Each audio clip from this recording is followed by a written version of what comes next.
Hey guys, namaste and good morning. Welcome to my new vlog. आयो सबैजना सन्चै आरामै हुनुहुन्छ होला र म पनि सन्चै आरामै छु। अहिले चाहिँ दिउँसोको समय छ। म चाहिँ अघि भर्खर स्कुलबाट आएको किनभने आज चाहिँ स्कुलमा कार्यक्रम खेलकुद थियो। वार्षिक सबै होला नि त त्यही भएर चाहिँ अघि भर्खर आएको थिएँ म चाहिँ मतलब 1 बजीतिर आएको थिएँ। 1 बजीतिर आएर चाहिँ एउटा सर्ट मिनी भ्लगको चाहिँ एडिट गर्नु थियो।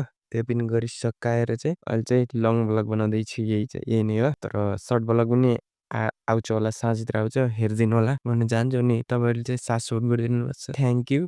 र अर्को कुरा मैले चाहिँ 100 सब्सक्राइबर पुगेछु मतलब 100 सब्सक्राइबर पुगेपछि Q&A भिडियो ल्याउने भनेको छु गराउँछु छु। त्यसरी सबैजनाले सब्सक्राइब गरेर नबिर्सिनु होला। अहिले चाहिँ दिउँसोको नास्ता गरेर चाहिँ बसिरहेको थिएँ। मम्मी चाहिँ उता भैँसीलाई घाँस काटिदिनलाई जानु भएको छ। म चाहिँ यहाँ चल्ला हेर्न बसेको क्या। यहाँ एउटा न एउटा त हुनैपर्छ कि।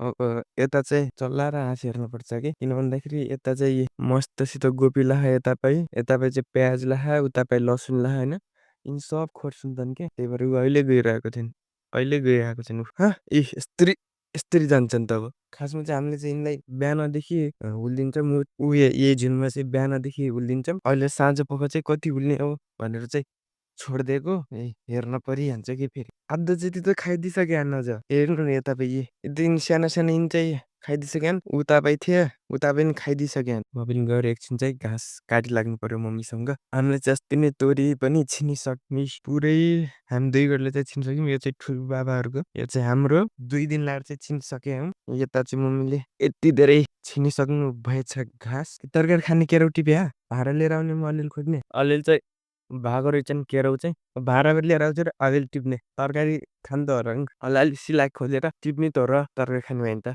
कि आलु सालु पनि भइहाल्छ नि त भाडा चाहिँ लिएर आउँछ अब चाहिँ यही भाडामा परातमा हालेर चाहिँ टिप्नुपर्छ यही भरि भयो नि त छाक्खान भइएर एक तरकारी हल्का हल्का चाहिँ रिचन मर्नी र म भएर चाहिँ यति त टिपियो यति जति त रहेछ। अब यसलाई चाहिँ आलु मिसाएर आलु नभए अरू केही मिसाएर चाहिँ आज खाने हुन्छ खान मन लागेर ल्याम्मै घर लगेर राख्नु पर्यो कस्तो मासु बसेर हो कसले बोसो पोले जस्तो मासु बसेर यतिले राखिदिनु पर्यो यसरी थालले ढाकेर चाहिँ राख्नुपर्छ नभए फेरि खानु मन लागिरहेको छ कि देखिस् मम्मीले ल्याएको घाँस यति धेरै छ अहिले फेरि जानुभएको छ नल काट्नलाई।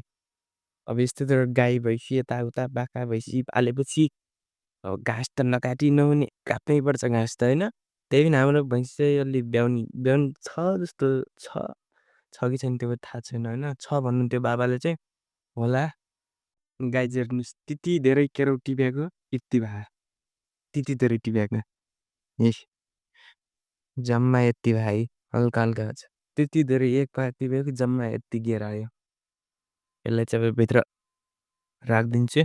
त्यही नै गाइज अब चाहिँ भिडियोलाई यतातिर इन गर्न चाहन्छु। भिडियो मन परेमा लाइक गरिदिनु होला च्यानल नयाँ हुनुहुन्छ भने सब्सक्राइब गरिदिनु होला। च्यानलमा चाहिँ छिट्टै 100 सब्सक्राइबर पुगेपछि चाहिँ मैले Q&A भिडियो चाहिँ लिएर आउने विचार गरेको छु। त्यसैले चाहिँ नि सबैजनाले लाइक सब्सक्राइब गरिदिनु होला र साथ सपोर्ट गरिदिनु होला माया देखाइदिनु होला भन्न चाहन्छु। मैले पनि अझ धेरै लङ भिडियो हाल्ने प्रयास गरिरहेको छु। त्यसैले चाहिँ नि आजको लागि चाहिँ यतैतिर इन गर्न चाहन्छु। Bye bye.